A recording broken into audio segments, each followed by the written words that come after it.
Baik ikhwah yang makan Allah, kita masih di bab murid ya.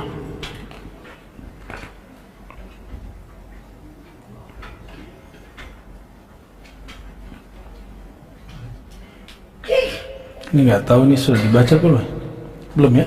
Al-Murid Al-Amin As-Sadiq belum ya. Kitab Al-Inbah ala Tariqillah. Al-Inbah ala Tariqillah ini seperti kitab hikam bagi Ibn Athaillah Sakandari, tapi ini ditulis oleh Imam Ibn Arabi. Jadi ini padanannya apa gitu ya? Padanannya kitab Al-Hikam. Mari kita baca suratul Fatihah untuk Nabi Muhammad SAW. Pengarang kitab ini Syekh Al-Akbar bin Arabi dan diri kita masing-masing. Al-Fatihah. Bismillahirrahmanirrahim. Ya kenabian suratul ladzina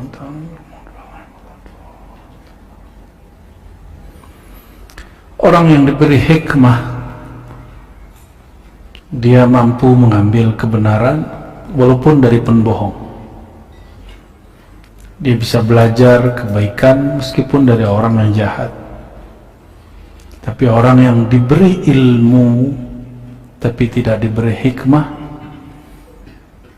dia hanya dapat menerima kebaikan dari orang yang dia anggap baik, hanya dapat belajar kepada orang yang dia yakini alim. Orang ini tidak akan mempunyai kebijaksanaan melebihi orang yang mendapatkan hikmah. Itu sebabnya Quran mengatakan wa may yu'tal hikmata faqad utiya khairan katsira. Siapa yang diberi al-hikmah, dia telah diberi anugerah yang besar. Apa maksud saya menyebutkan ini? Orang-orang yang sudah teracuni oleh asumsi wah Ibn Arabi itu sesat, maka semua karya Ibn Arabi dia buang ya, dan akan menilai orang sesat setiap orang membaca Ibn Arabi. Maka bagi dia, siapapun pengkaji Ibn Arabi sesat, siapapun yang ambil faedah dari Ibn Arabi sesat. Ini yang bertentangan dengan kalam Al-Banani tadi. Mereka mengenal kebenaran bukan dengan kebenaran itu sendiri, tapi mengenalnya dengan kelompok. Kalau gak cocok dengan kelompok itu, maka dia menolak. Maka antum mau Asy'ari, mau Maturidi, mau Syiah, mau apapun, kalau begitu modelnya, fa anta fi firqatin wahidah ma ikhtalafta fi da'awa. Kalian sama meskipun label manhajnya beda. Ini yang dikritik oleh Ibn Arabi kepada semua kelompok termasuk Asy'ariyah yang mereka terjebak dengan sekat-sekat itu ya. Dan kita semoga tidak terjebak oleh sekat-sekat kelompok-kelompok ya, faksi-faksi tadi. Insya antum anggaplah nih ente ini separuh mengharamkan filsafat. Apakah semua kalam Ibnu Sina itu salah? Asbab orang Islam termakan fatwa filsafat haram, akhirnya kitab Ibnu Sina siapa yang pakai? Siapa yang mengembangkan kitab Al-Qanun fi Tibb, farmasi kedokteran Ibnu Sina? Orang yang tidak mengharamkan filsafat orang barat. Dulu yang mengharamkan filsafat itu gereja, dilawan oleh Thomas Aquinas, dilawan oleh kemudian tokoh-tokoh gereja sendiri, sampai kemudian mereka mampu menerima filsafat. Akhirnya gereja menjadi pusat kajian-kajian yang tadinya anti falsafah menjadi berfilsafat. Tapi sampai hari ini masih ada nggak gereja-gereja anti filsafat? Masih ada. Sama di kalangan muslim juga gitu. Sampai hari ini ada kelompok yang terberir, jadi dia terjarak dengan filsafat. Ada yang dia bisa menerima filsafat. Yang afdal seperti Imam Al-Ghazali, dia bisa memilah mana filsafat yang menyimpang. Bagian menyimpangnya kita tidak ambil. Apakah semua pembohong setiap hari bohong? Orang bohong setiap hari nggak bohong. Gimana?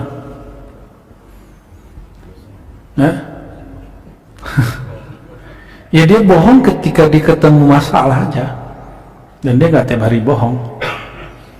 Maka syaitan mengajarkan Abu Hurairah bahwa surat Al-Baqarah ayat kursi itu dapat menolak syaitan. Kata Nabi, sadaqa wa huwa kazub. Itu setan benar, padahal dia pembohong. Gitu. Berdasarkan ini, Imam Sufyan dan imam-imam yang lain mengatakan, ketika ditantang orang, kenapa kamu mesti riwayatkan dari orang dhaif, yang bermasalah riwayatnya? Apa jawaban mereka? Kami tahu kapan dia benar, kapan dia tidak benar. Itu kearifan sejati. Maka ilmu mereka sampai hari ini masih dipakai. Ya, Imam Sufyan Ats-Tsauri, Uyainah, Syu'bah, Ibnu Mubarak, itu kan sampai hari ini kalam-kalam mereka masih kita pakai. Baik. Ini banyak yang sedang kena flu ya. Semua ini virus muncul lagi. Untungnya tidak disebut COVID. Ini post COVID, pasca COVID. Dulu awal-awal kena penyakit orang ketakutan, pas sudah biasa-biasa aja. Ya. Qala idza ayanta amran fakatamtahu fa anta amin wa in kana hasanan. Wa idza zananta amran fa ashhartahu fa anta kha'un.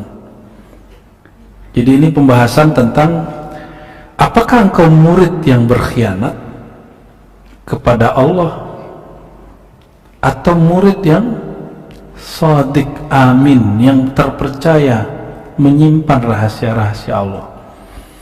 Kata beliau, ini halaman 39 ya. Ini Buya Asfi yang kasih tahu, aneh nggak tahu ini mau kesini ya. Sahih ya. Buya Asfi kali ada maksud ini. Idza ayanta amran, jika engkau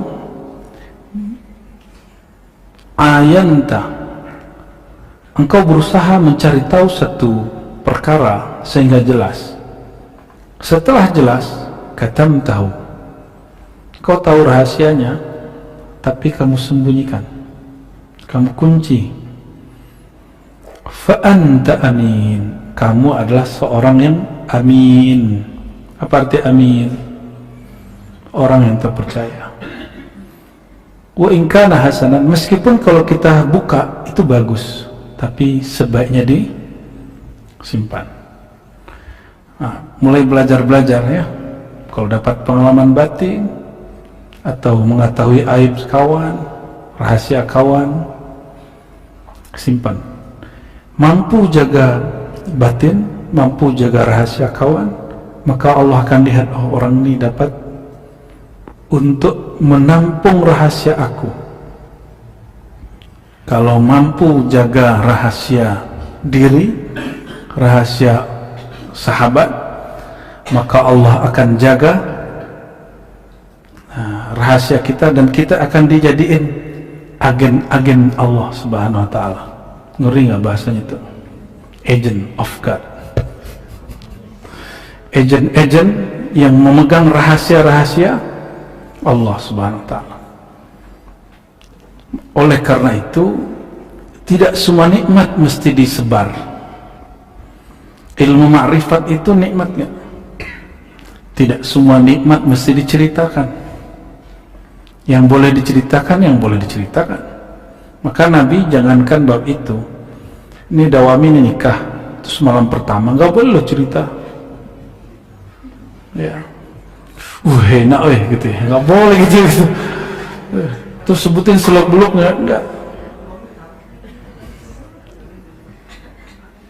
Nah, kalau keceplosan, kadang-kadang orang kan nggak tahan.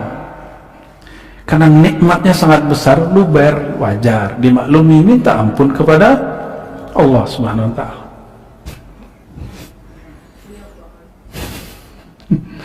Wa idza zananta, ya maaf masih jomblo ya.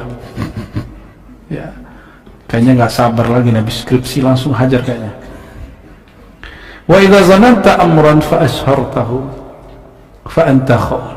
Jika sesuatu itu masih remang-remang, kamu belum memastikan ini apa, lalu engkau sudah posting, sudah engkau ceramahkan, sudah dijadiin status di Instagram, di sosial media, fa anta khaun, jangankan kepada Allah, kepada dirimu engkau telah berkhianat. Ya, oke. Jadi jangan semua rasa diceritakan, jangan semua rahasia yang didapat dibuka. Tidak semua pengalaman mesti kita ini.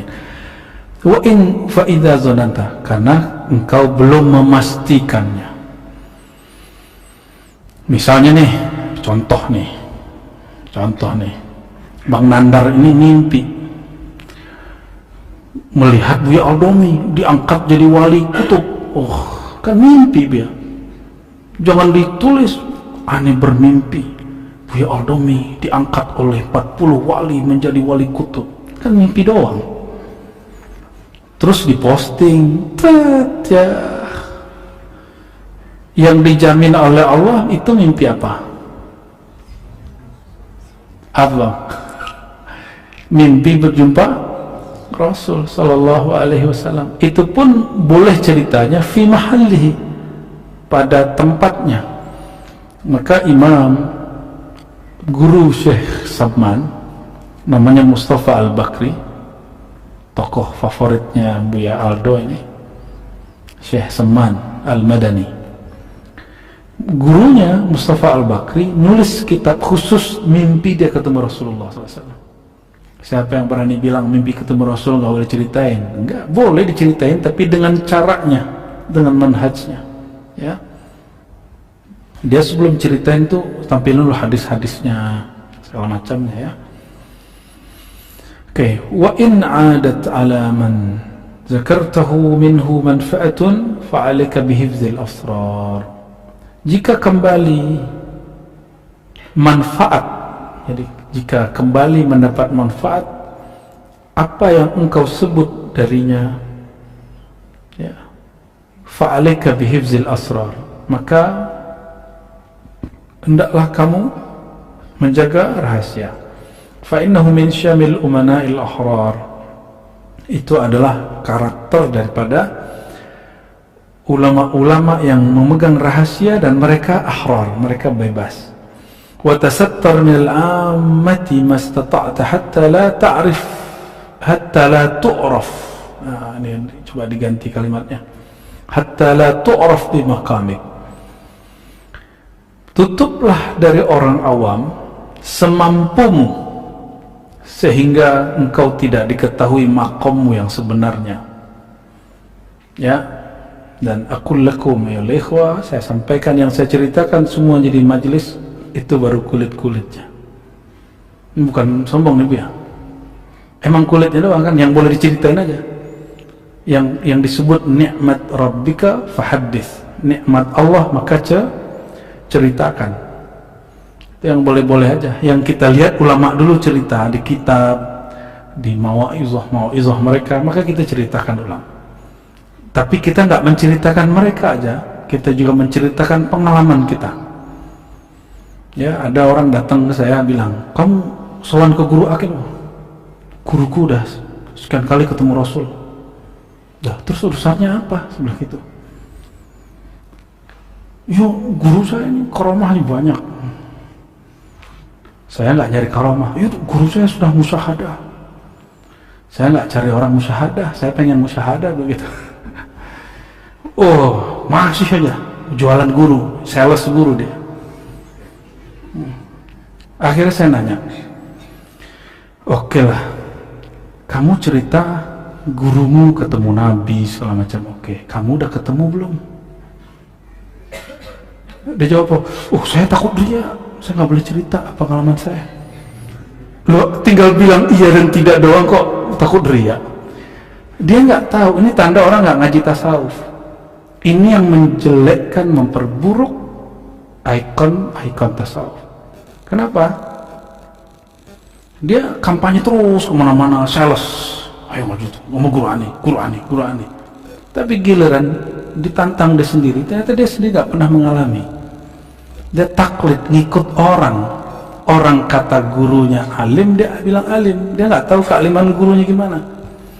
Wah, torekot tuh enak, tapi dia sendiri tidak menjalani. Akhirnya saya tanya, gurumu kok cerita, kok dia nggak takut riya? Kamu kok takut riya? Ternyata dia nggak tahu riya itu nggak ada urusan sama mimpi. Nah, ini hati-hati, ini yang melarang orang cerita mimpi Nabi nih. Mimpi, menceritakan mimpi itu urusannya bukan riya. Riya itu fil amal. Riya itu kamar babnya adalah amal, bukan mimpi. Kalau mimpi babnya bohong atau benar, jujur. Nih kalau ngerti ilmu. Jadi kalau mimpi dua aja, shadiq atau kazib. Orangnya jujur atau orangnya bohong. Kalau riya, amal. Apa makna riya? Beramal dengan amal akhirat, tapi niatnya dunia. Dipandang orang. Dipandang orang karena harap perhatian orang atau takut dicaci orang. Berarti kalau cerita pengalaman diri itu riya atau apa? Ember aja namanya. Itu ember. Orangnya terlalu bawah, terlalu gampang ngeluarin apa yang gak perlu dikeluarin.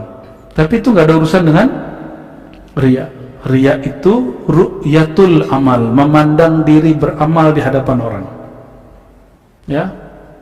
Kalau sombong, ru'yatun nafs indal khalq, memandang diri di hadapan makhluk. Maka antum nih kalau merasa gak dihargai, emang dia gak kenal aneh ya? Gitu. Itu sombong tuh. Udah tafakkur. Berat kepala, keberatan kitab. Allahumma salli ala Sayyidina Muhammad. Allahumma salli ala al-muallimin. Amin rabbal alamin. Wa tasattar min al-'amma mastata'ta hatta la tu'raf fi maqamik. Sembunyikanlah dari orang awam semampumu apa makammu hatta la tu'raf, sehingga kau tidak dikenal makammu. Makom apa nih? Dia tahu makom dia di sisi Allah, maka dia hanya boleh cerita kepada orang-orang tertentu, nggak boleh dibuka di kalangan awam. Cerita makom. Kalau mimpi makom nggak? Mimpi itu hasil usaha atau anugerah? Berarti dia hal, bukan makom.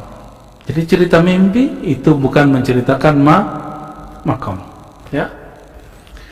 Zikir 70.000 itu makom. Zikir pagi sore udah tahajud tiap malam itu makom? Enggak, itu bukan makom. Itu bukan makom. Itu dimulai dari taubat. Habis taubat sabar. Habis sabar syukur. Habis syukur pergi. Ridha. Habis ridha ikhlas udah. Tapi sebelum ikhlas ada satu, yaitu tawakul, bertawakal. Nanti turun-turunannya banyak, ada qanaah, ya. Lawan dari tamak apa? Qanaah. Apalagi? Lawan dari ujub, lawan dari sombong, tawadu. Itu turun-turunannya, bab-bab turunannya. Makom itu juga berarti tempat berdiri atau dia ditempatkan Allah di posisi apa? Di musyahadahkah, muraqabahkah, ya, di zikirkah? Nah, ketika ada orang ngomong gini, saya sudah 7 bulan ini tahajud tiap malam. Saya sudah 7 tahun Bu ya, gak pernah lewat tahajud. Itu apa namanya? Ingin ngasih tahu kepada orang tentang rahasia dia kepada, nah itu berlawanan ini, berlawanan dengan, apalagi dia bercerita tentang makom kolbunya, rohaninya di sisi Allah kepada orang awam, ya. Bolehkah dia cerita tentang amalan? Boleh, tapi dengan syarat ta'lim muridin. Contoh Nabi ngomong gini, ada orang datang, 3 orang, satu nggak mau kawin, satu nggak mau tidur, satu nggak mau makan. Apa kata Nabi? Ana a'lamukum billah. Aku orang paling kenal Allah. Tuh boleh ngomong makom? Itu makom itu. Makom ilmu Nabi a'lam. orang yang lebih mengenal Allah.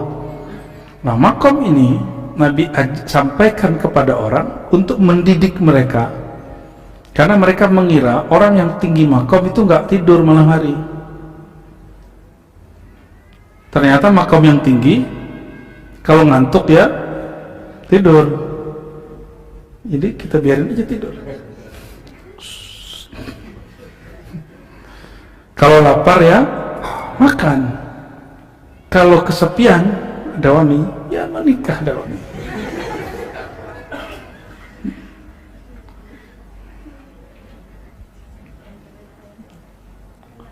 Wa azhir lahum minka ala qadri i'tiqadihim fika.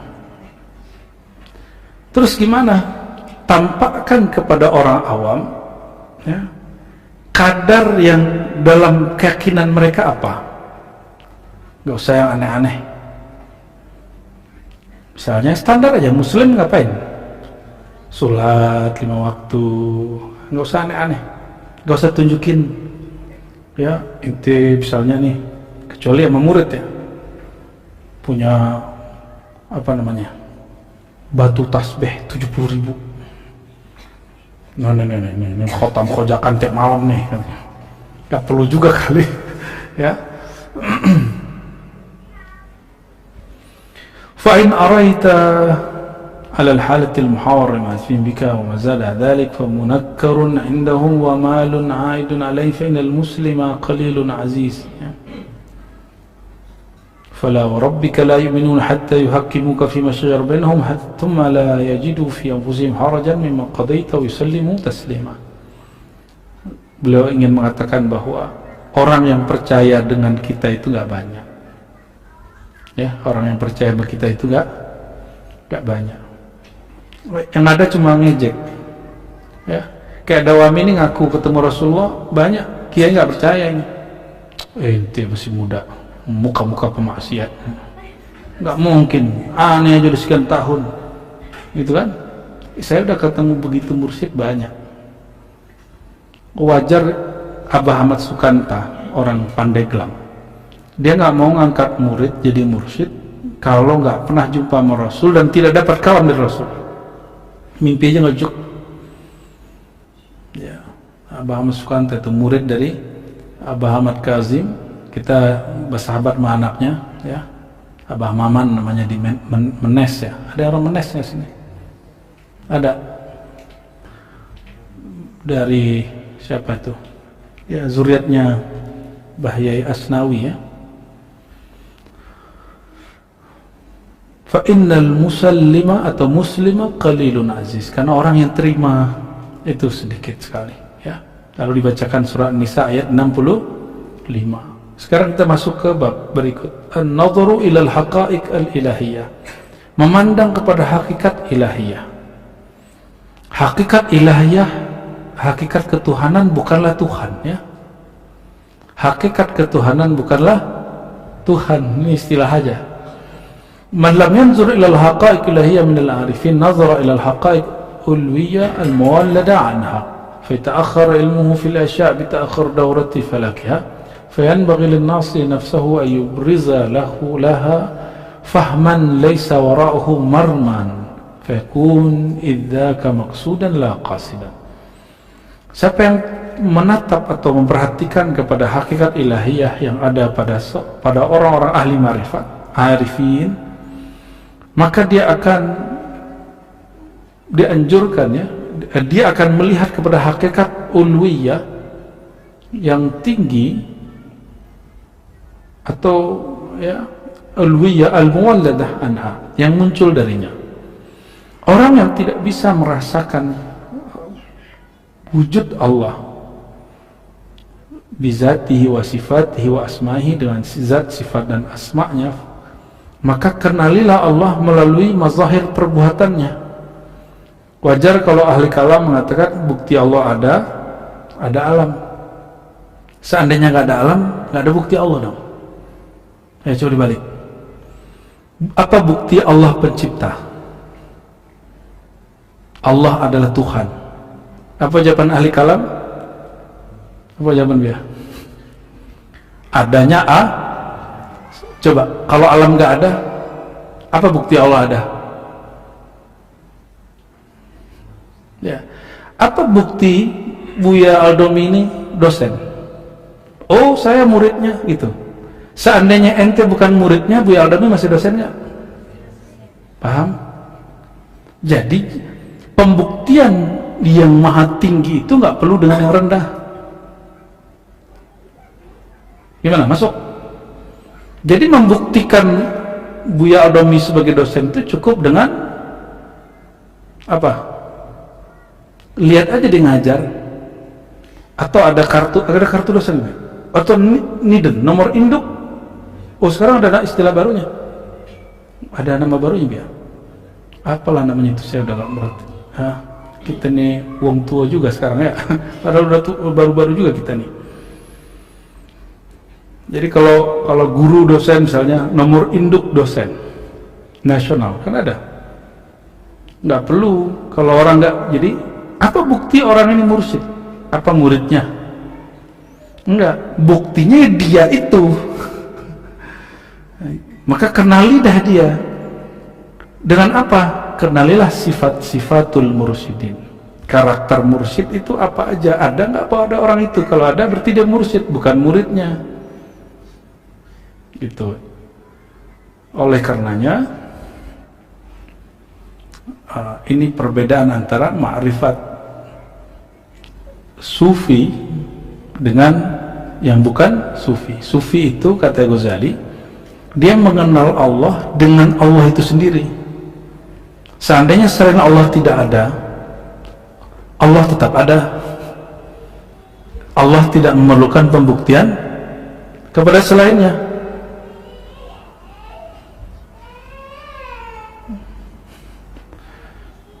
Sini.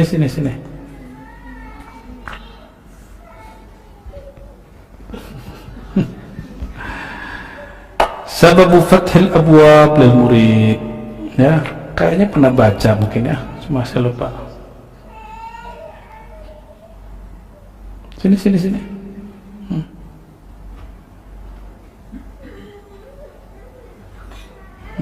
Sudah iklannya? Sudah. Sebab pintu kepada Allah terbuka. Kullu murid yu'ashirul adad fahuwa fi idbar. Ya. Jadi murid itu kondisinya dua, ikbal ataupun idbar. Ikbal itu ketika kolbunya kembali kepada ruhnya, maka disebut dengan iqbal. Dia menghadap kepada ruhnya. Nah, ruh itu hembusannya Allah subhanahu wa ta'ala. Itu yang disebut apakah di dalam dirimu engkau tidak memandang. Inilah kelemahan orang belajar debat, lalu cari kesalahan orang, lupa dengan diri sendiri. Ya, setiap murid yang yu'ashirul adad, yang berinteraksi dengan adad itu lawan, tapi bisa diartikan adad itu adalah selain Allah subhanahu wa ta'ala. Fahuwa fi idbar, maka murid ini sedang membelakangi Allah subhanahu wa ta'ala. Adad itu contohnya gini, tidur sepertiga malam terakhir atau bangun, zikir pagi sore atau bablas tidur. Biasanya yang mana nih? Kayaknya tidurnya udah mulai berantakan semua nih, apalagi grup emperan ini ya. Ya, karena tidurnya jam 3, dekat-dekat subuh tidur ya. Tapi malamnya kan ngaji marifat Bu ya, gitu ya. Gaya bener itu. Al-adad itu sesuatu yang membuat di kolbu ini ada tandingan selain Allah. Sibuk dengan itu yang disebut dengan fi idbar. Bukan fi idbar itu berdebar-debar, bukan. Idbar itu dari kata dabara, dia membelakangi. Fa in ashara al-amthal fa huwa fi ghaflah. Jika dia suka berkawan dengan orang yang sesama sepermainan, suka reunian nih, bukan ngelarang reuni loh ya, bukan ngelarang reuni. Antum kalau reuni ngapain? Ceritain masa lalu tuh? Emang pengen balik ke masa lalu?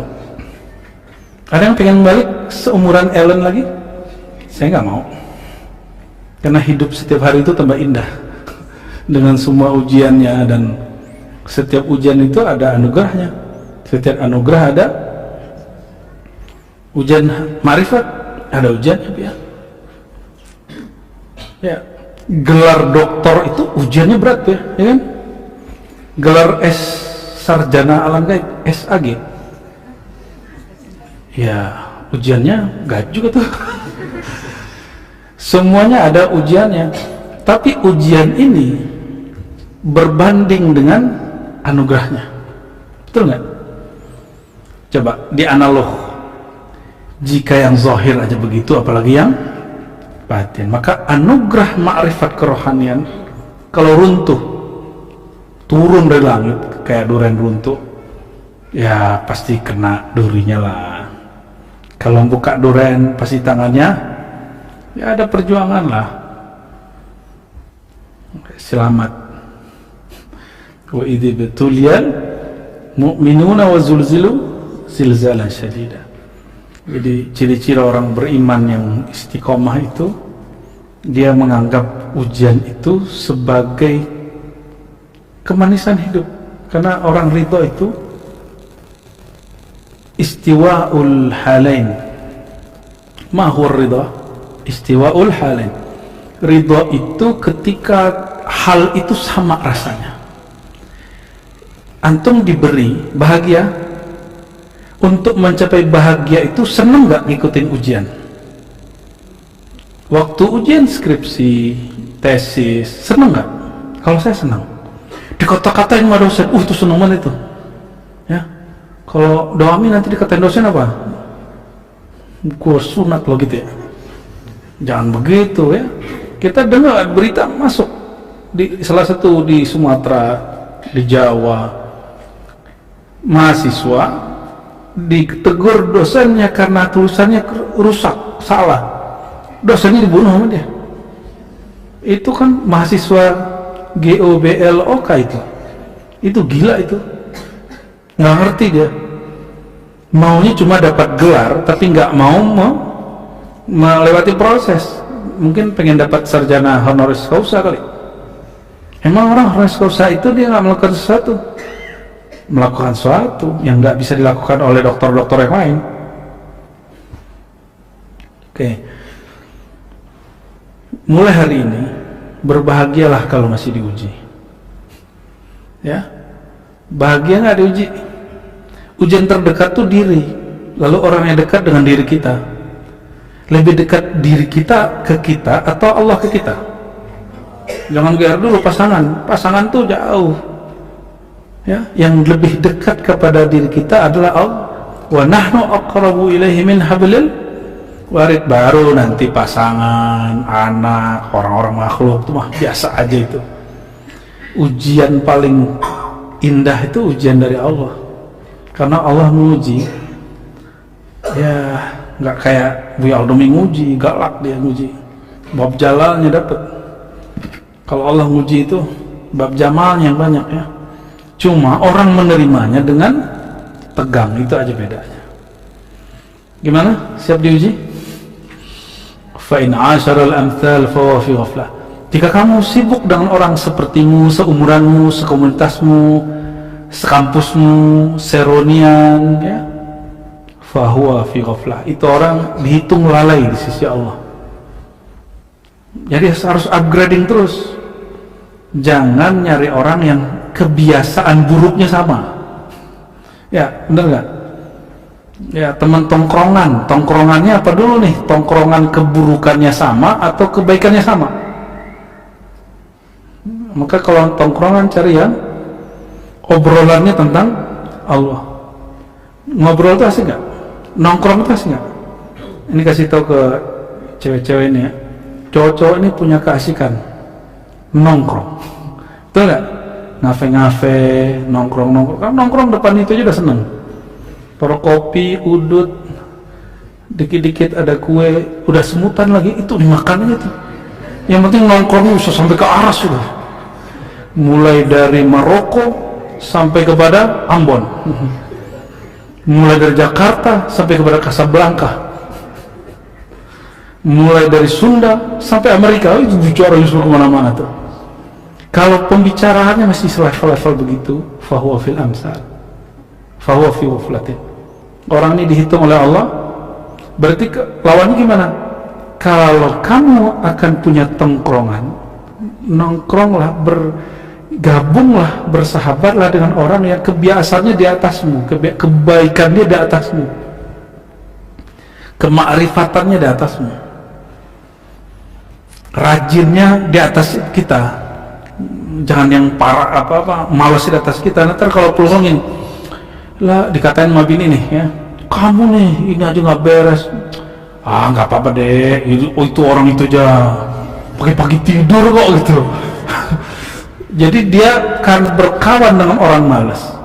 Mu'asyaratul kasul, ya, apa, kasur. Bergaul dengan orang malas, masih husul, ya, nggak ada hasilnya. Nanti dia berhujah dengan kemalasan orang tuh. Orang malas tuh bisa aja tuh, ya iya itu orang 7 turunan sukses, ya, turunan berikutnya nggak kerja juga masih oke. Jadi kita tidak beralasan tawakal itu menjadi alasan kita kemudian bermalas-malasan, ya. Siapa tuh Syekh Fulan, dia tiap malam tidur ngorok lagi, ngapain ente norak-norak sampai jam 3 masih zikiran, ya gitu ya, ada gitu ya. Dia tidur jadi wali gitu kan. Berarti kalau jadi wali tiduran aja gitu. Nah itu akibat asyaral amsal, ya. Fa in asyara nafsahu fa huwa fi hayrah. Nah, ada orang nggak sibuk dengan temannya yang sesama. Ini teman sama itu ada yang offline, ada yang online. Nah sekarang ini lebih canggih. Ini sudah salik ini. Asyara nafsahu. Orang yang berinteraksi dengan dirinya, melawan dirinya, ya. Kalau melawan diri, fahuwa fi hayrah, siap-siap akan mengalami hayrah, keheranan. Nanti banyak gabutnya itu orang itu. Kok bisa begini ya? Kok bisa begitu? Mengalami ini, mengalami itu, pengalaman ini, akhirnya tambah bingung, ya. Jadi kalau sudah sibuk riyadhah, jangan sibuk dengan pengalamannya. Tujuan riyadhah ngapain? Ilahi antamak, supaya kita siap bertemu Allah. Maka apapun pengalaman, cahaya terbang kayak badan ngambang gitu ya, tiba-tiba lagi zikir, sampai ngeliat cahaya bu ya, kilau gemilang bu ya, gilang gemilang. Iya betul, tapi jangan sibuk di situ. Karena kalau sibuk di situ, orangnya akan hayrah. Nanti itu kalau Buya Mursal tuh punya sahabat tuh senior kita, ya. Kalau ada yang gitu udah langsung, dia gila kali, gitu langsung. Ya, ada kawan kita di sana di Ciputat juga tuh. Jadi kalau ada orang-orang begitu langsung dituduh kayaknya dia pernah gila tuh. Wa inashar rabbahu fil hijab. Siapa yang interaksi dengan Tuhannya, fahuwa fil hijab, maka dia masih berhijab. Loh maksudnya apa itu? Langsung ke Allah juga salah? Enggak. Justru kepada Allah itu mesti berhijab. Orang yang merasa langsung ke Allah, itu orang terhijabnya tebel karena songong. Ente emang bisa langsung ke Allah? Kalau ke Allah itu melalui hijabnya Allah. Hijabnya Allah siapa? Itulah kita jauh-jauh hari telah menghidupkan majelis maulid, ya. Alhamdulillah udah jalan berapa tahun dia? Setahun pas, ya. Alhamdulillah, ini nikmat dari Allah. Kita sudah hidupkan majelis maulid dan buahnya sintir durar, ya. Alhamdulillah. Wa in ashara syaikhahu futihat lahul abwab. Nah, Nabi itu udah ketemu belum? Nabi, udah ketemu Nabi belum? Terus dapat ilmu Nabi dari siapa? Pewarisnya siapa? Buku. Kan kata teman kita, kalau ikut Allah sama Rasul cukup baca mushaf Quran, baca Sahih Bukhari. Itu disebut sama dia dengan kembali kepada Allah. Ternyata kawan kembali kepada terjemahan Quran, bukan kembali kepada Allah. Kembali kepada terjemahan Quran, kembali ke tafsir Qurtubi, jagoan mana? Lebih keren mana?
Ada kalimat,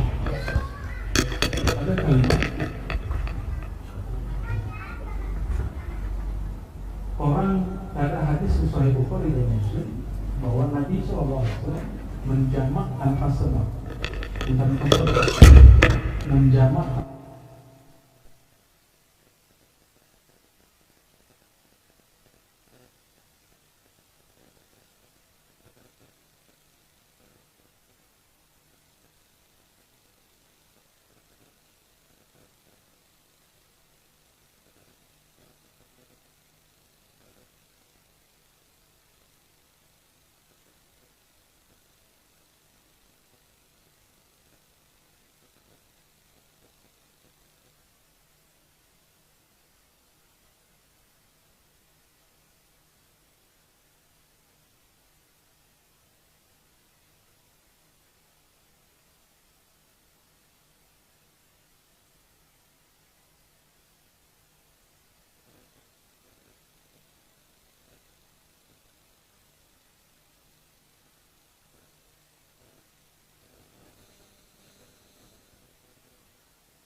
tanya kolbumu. Kolbu yang mana? Kolbu nggak terganggu sama sosial media itu. Kolbu yang iqbal ilallah, yang menghadap kepada Allah SWT, bukan kolbu yang gelap. Ya, ada juga yang nyoba untuk coba. Saya sudah tanya batin saya, tapi batin menolak. Ya iya, batin ente menghadap makhluk, maka diajak ke Allah nggak mau. Ya, ciri-cirinya apa? Ciri-ciri kolbu menghadap ke makhluk, ingin dapat ridha makhluk, maka nggak mau ada cacat sedikit pun. Kalau Buya Al-Domi diserang orang, dia bela. Tapi kalau dia kena serang, asal ikut Buya Al-Domi, Buya Al-Domi ditinggalin. Nanti begitu dari situ. Coba ente kalau murid sodik dengan tidak sodik ya. Kalau ada Buya Al-Domi diserang, ngamuk dia, marah-marah dia. Ya. Tapi asbab dia ikut Buya Al-Domi, dia ikut dicela. Lalu dia meninggalkan Buya Al-Domi dan ikut mengkritis Buya Al-Domi, bahkan ikut menghina Buya Al-Domi, bahkan memfatwakan, bahkan berlepas diri daripada Buya Al-Domi. Ya, gimana tuh? Nah, itu asbab kalau ngajinya hanya lewat sosial media, kata orang. Jadi benar di surah Al-An'am itu ya, jika engkau mengikuti kebanyakan kata orang manusia, mereka akan menyesatkan engkau. La adalluka, mereka akan menyesatkan engkau. Ya, jadi yang berguru kepada lewat sosial media nggak apa-apa. Tapi kenali kebenaran itu bukan karena kata-kata orang, komentar-komentar orang. Maka tradisi antum membaca komentar, jika belum kuat manhaj keilmuan dirinya, itu ditutup aja. Ya. Tapi kalau sudah kuat bangunan struktur kebenaran dalam dirinya, mau komentar orang apa aja, dia sudah punya pendirian. Kalau enggak usah. Ya. Nih, misalnya mau ikut kajian Buya Asfi nih.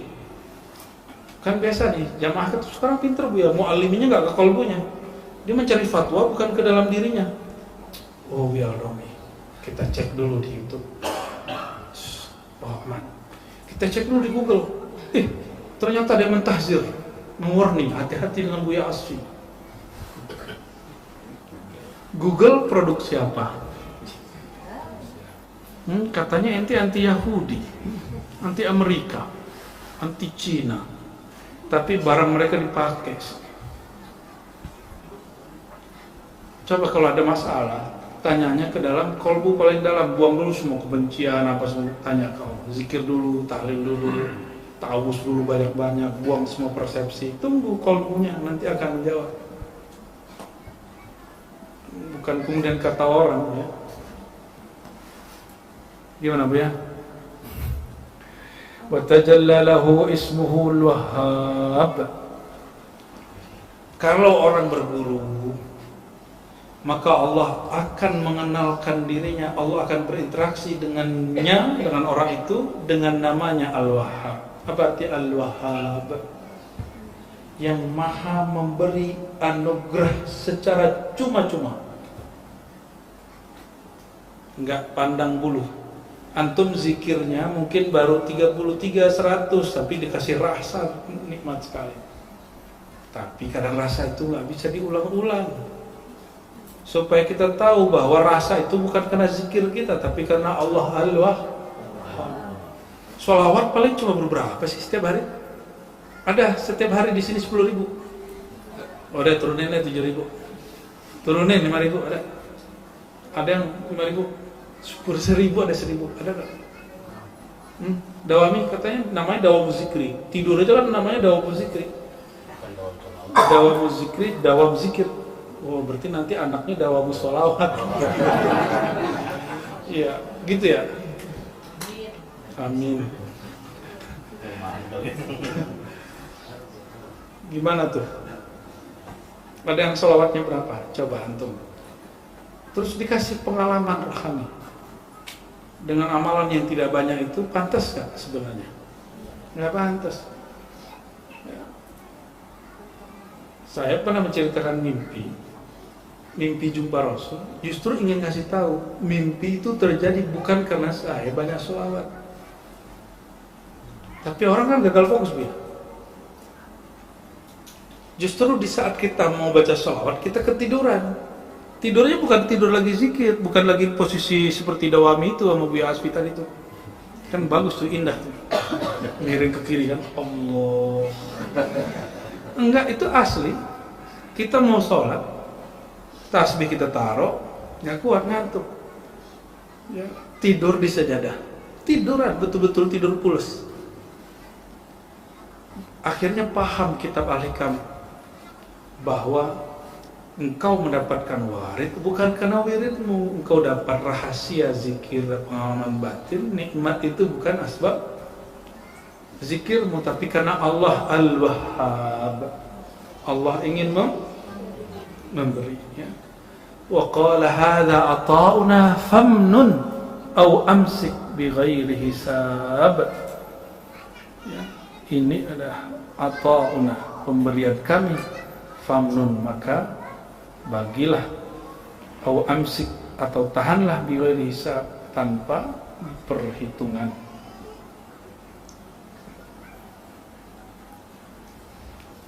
Dikit lagi ya, masih terus ya, kita baca aja ya. Bismillahirrahmanirrahim. Qala idza lam ya'rif salik. Nah, babnya dikasih judul daruratu ma'rifatis salik haluhu atau halahu wa maqamuhu wa illa halak. Keniscayaan, keharusan, kemestian seorang murid salik mengerti hal makomnya, wa illa halak, kalau enggak dia akan binasa, akan jatuh di tengah jalan, mundur sebelum sampai di tujuan. Kita harus betul-betul tahu posisi kita ini gimana. Sanggup nggak kita ngelewatin itu? Ya.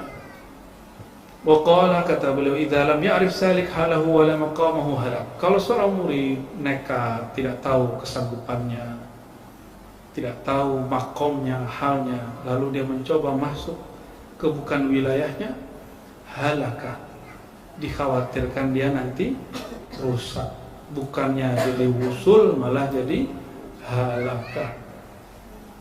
Ini Ibnu Arabi kok kalimatnya tajam sekali, Bu ya. Tajam sekali Ibnu Arabi ini. Ini yang kemarin kita nggak jadi baca waktu itu kan. Kalau itu aneh baca terus nggak jadi baca kan. Ini ya. Yang sebelumnya, Bu ya. Wa dzalika li'annahu yu'mi fawqa halih. Kenapa? Seandainya dia nggak mengerti dirinya. Itu yang dimaksud man arafa nafsahu faqad arafa rabbahu. Orang yang tahu hal dan makom dirinya, dia akan tahu diri, nggak masuk ke wilayah yang berbahaya. Ya. Sahabat-sahabat Nabi itu yang boleh masuk ke Abu Bakar, nggak ada yang lain kecuali Abu Bakar. Umar itu mentornya Sayyidina Abu Bakar. Ya, sampai kemudian Umar bisa berdiri sendiri. Utsman langsung Rasulullah SAW. Sayyidina Ali langsung Rasulullah SAW. Ya. Tidak ada orang-orang yang dimentoring langsung oleh Rasulullah SAW. Maka kaidah yang disebutkan oleh Abul Hasan An-Nadawi ya, di Sirah Nawawiyah, beliau ini kan mu'arrikh sirah yang luar biasa. Hal-hal yang nggak kebayang sama kita, dia bisa menggali di peristiwa yang sama. Al-Buti nggak bahas itu, dia bahas itu ya. Ya, apa kata dia? Setelah engkau pelajari sirah Nabi ini, engkau akan tahu bahwa guru di Madinah itu tidak hanya Rasul semata. Itulah yang menginspirasi kita di Ribat. Mu'alim kita banyak. Maka kita di sini nggak pelit. Mursyid-mursyid saya kan masih hidup semua. Yang tua-tua, yang udah meninggal. Tapi mursyid-mursyid kita kan antara umur 60 sama 70-an. Yang umur 80-an masih adalah 1-2 yang hidup. Ya, ada yang masih 50-an malah. Ada yang malah muda baca, kita sering berguru sama dia. Ya. Dan mereka tidak pelit ngasih ijazah. Kita juga nggak pelit ngasih ijazah. tentu dengan kriteria yang kita punya, yang didapat dari guru-guru kita. Wadzalika li'annahu yu'mi, karena kalau dia nggak tahu hakikat dirinya, ya, itu akan yu'mi, akan menghantarkan, akan menyebabkan dia masuk fauqa halihi, ke wilayah yang dia bukan makom halnya di situ. Nggak sanggup kita. Wa yushiru ila ghairi maqamihi wa huwa la ya'rifu, dan dia akan nanti diarahkan kepada yang bukan makomnya dan dia tidak faham, dia nggak sadar.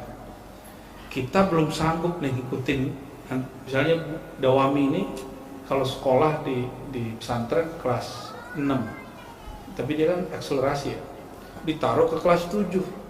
Kalau secara harfiah belum sanggup ya, tapi ditaruh gitu, ditaruh di kelas 7. Bingung nggak nih? Bingung. Kan saya pengen. Nah, kita itu menjalani jalan suluk bukan keinginan kita semata. Makanya seorang murid itu mesti iradahnya, kemauan dia lenyap dulu, fana dulu pada keinginan gurunya. Guru itu sudah fana pada keinginan Rasul SAW. Rasul fana pada keinginan Allah. Kalau langsung ke Rasul gimana? Bakar ente. Ya. Langsung ke Allah, enggak ya, benar. Rasulullah aja masih ada hijab dengan Nabi, dengan Allah. Fakana qaba qausaini adna, itu hijabnya. Ya.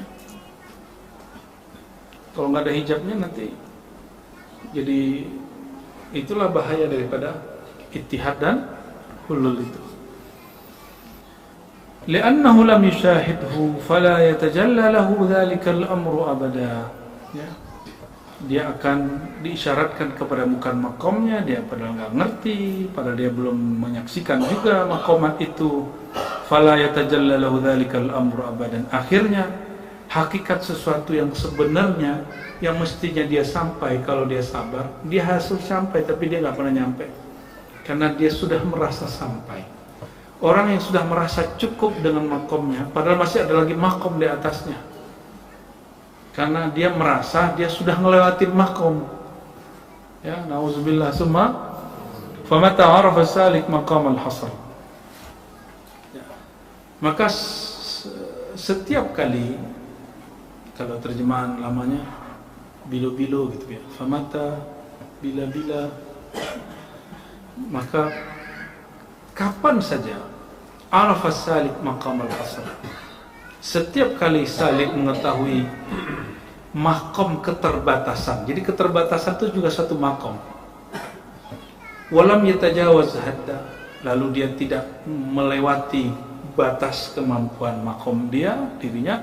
Wa kana kalamuhu min martabati ila duni dzalik. Yang dibicarakan makomnya dan yang di bawahnya, jangan yang di atas. Falyabhas amman yu'arrifuhu bihali, ya. Maka carilah orang yang dapat mengenalkannya dengan halnya, wala yatahim nafsahu fi ma'rifati, dan dia tidak menuduh dirinya dalam ma'rifatnya, wala yaqulu qad araftu, jangan pernah mengatakan saya udah ngerti ini, ya. Kama fa'ala Abu Yazid hina da'at nafsuhu annahu syaikhu Bustam, seperti dilakukan oleh Bayazid bahwa dia adalah mursyid kota Bustam, mursyid Jakarta, gitu ya. Fa kharaja yatlubu man yu'arrifuhu bihali. Akhirnya karena dia merasa dia mengerti, dia carilah orang yang kemudian mengobati penyakit sok mengerti dia ini. Fa wajada al-rajula al-mughatta al-'ain sahibul jamal al-hikayah kama dzukirat fa 'arrafahu bi nafsihi wa ansarafa. Dia jumpa dengan seseorang al-mughatta al-'ain, matanya tutup, dia sedang di atas onta, lalu orang itulah yang mengajari Abu Yazid tentang aib dirinya, makom dan hal dirinya, wan saraf, barulah dia pergi. Min khabari Abu Yazid bihadil ka'anau qal kuntu qa'idan yawman fil ayyam. Apa cerita Abu Yazid? Boleh biar dibaca biar.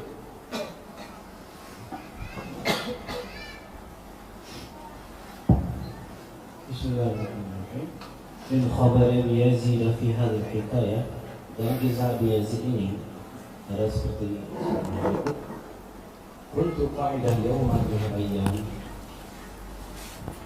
كنت قاعدا يوما من الأيام فخطر بخاطري أني شيخ الوقت قال فخرجت إلى طريق خراسان فجلست وآليت على نفسي أن لا أقوم حتى يوجه إلي الحق من يعرفني بنفسي فبقيت 3 أيام بلياليها قاعدا فلما كان يوم الرابع انخرق علي رجل أعور على راحلته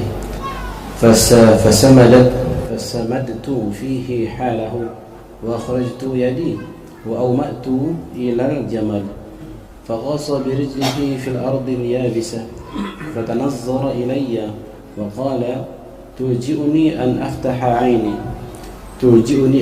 عيني المغلقة فأغرق بسطام وأهلها وبزازل ثم التفت إلي فغشي علي فقلت من أين أقبلت؟ فقال من الوقت الذي عقدت بينك وبين الحق قد جئتك من 3000 فرسخ ثم قال يا يزيد احفظ قلبك وحول وجهك ومر عيني. Suatu kali Abu Yazid Bustami berkata, suatu hari aku duduk, maka terlintas dalam pikiranku bahwa aku ini seorang mursyid pada masa-masa ini. Lalu dia berkata, lalu aku melakukan perjalanan, aku bertekad supaya aku tidak berdiri sampai Allah mengarahkanku kepada orang yang dapat mengajarkanku tentang diriku siapa. Akhirnya selama 3 hari 3 malam aku tetap duduk.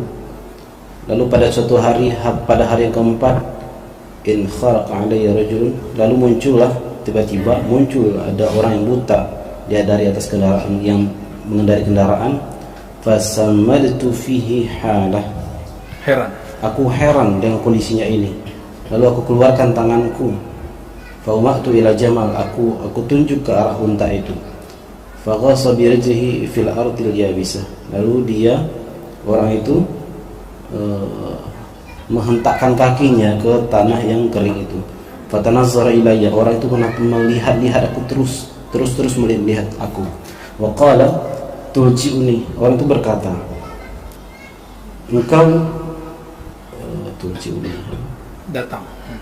engkau datang kepadaku, an aftah aini al-mughlaqah, supaya aku membuka mataku yang tertutup ini, maka tenggelamlah aku akan meliputi maka aku akan meliputi Bistam, kota Bistam dan penduduknya, bahkan sekaligus Abu Yazid sendiri dalam pandanganku. Thumma tafata ilayya, lalu dia menatap padaku, akhirnya aku pingsan. Faqultu min aina aqbalta, lalu aku berkata, dari mana kamu datang? Setelah aku sadar itu. Faqala, dia menjawab, aku datang dari suatu masa di mana engkau telah menjalin sebuah akad antara dirimu dengan Allah Subhanahu wa taala. Apa itu ya? Itu azali ya. Azali. Apa alamul amr, Iya. Qajituka, aku datang kepadamu dari jarak 3000 farsah. Kemudian dia berkata, wahai Abu Yazid, tolong jaga hatimu dan palingkanlah wajahmu, wa murra aini, dan pergilah kamu dariku. Oke. Dapat pelajaran apa tuh? Jaga hati. Jaga hati nih. Tapi kalimat ini orang kan awar dia. Awar itu apa? Matanya pecek, apa istilahnya? Satunya itu loh. Ya gitu deh. Pelang apalah gitu, bahasa apalah gitu ya. Orang ini nyindir Abu Yazid. Turji'ni an aftah aini. Intinya di sini kalimat ini yang paling inti. Makanya dia pingsan. Kamu datang sini, maksudmu apa? Apa maksudmu supaya aku membuka mataku yang cacat ini, kata beliau, sehingga mataku dapat meliputi semua kota Bustam. Padahal dia nggak lagi Bustam. Yang di Bustam siapa? Syekh Abu Yazid. Sehingga semua di kota Bustam, semua penduduknya, termasuk ente Abu Yazid, di situ dia kaget. Aku dapat menatap semua, seakan-akan semua aku liputi. Ini sindiran kepada Abu Yazid yang merasa menguasai semua wilayah kota dengan ilmunya, dengan kemursidannya. Tsumma iltafata ilayya faghashya. Lalu dipandang Abu Yazid ya, dengan matanya yang begitu cacat itu bikin dia kemudian pingsan. Lalu ditanya setelah dia sadar, Anda ini dari mana Tuan Syekh? Dijawab oleh orang yang cacat matanya, minal waqti alladhi aqadta bainaka wa bainal haqq. Aku datang di masa engkau pernah mengambil persaksian di sisi Allah. Alam hakikat dulu. Habis itu baru dia cerita, kalau yang tubuh ini ji'tuka min salasati alaf farsakh. Aku datang kepadamu di jarak 3000 farsakh. Satu farsakh itu sejauh mata memandang. Tapi sekarang sudah ada ini takarannya, farsakh itu berapa gitu. Tinggal ada kata sepakat ya. Ya Aba Yazid, kata beliau, wahai Aba Yazid, ihfaz qalbak, jagalah qalbu, wa hawwil wajhak, ya, palingkanlah wajahmu, wa murru anni, pergilah dariku. Jadi ini sindirannya adalah kalimat yang tadi ya. Kita jangan memandang diri kita melewati batas diri ya. Makanya bertorikoh itu mesti berilmu, bukan hanya bernafsu, mesti juga beradab, tidak hanya kemudian ngambil berkat ya. Semuanya harus digabung. Tawazun di situ insya Allah. Kalau ngaji nggak gelisah ya, khidmat tidak gelisah. Ini yang khidmat di tempat gelisah kan ada paksanya, ada ancaman nggak? Kalau nggak ngaji di ribat, nama ente dicoret di langit. Ada begitu nggak? Nggak ada kan? Maka nggak ada. Dan alhamdulillah kita apresiasi, bahkan orang yang lebih tua dari kita ini mau tetap khidmat karena sudah tidak terhijab dengan